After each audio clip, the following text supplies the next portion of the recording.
Another American has returned to the U.S. after being detained in the Turks and Caicos.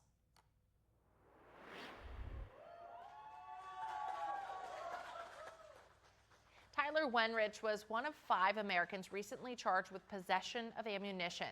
He and his wife touched down at Richmond International Airport in Virginia after he spent more than a month in the British territory.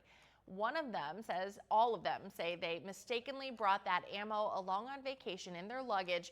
Earlier this week, Wenrich was sentenced to time served and ordered to pay a $9,000 fine. He pleaded guilty last week to 2 counts of ammunition possession and had faced up to 12 years in prison. I'm just excited to be able to hold him, and I know he's nervous. I'm just happy to be back, honestly. It's been a roller coaster, and I'm thankful for friends, family, representatives involved in trying to help us get back. Wenrich says he plans to waste no time at all and get back to work on Monday.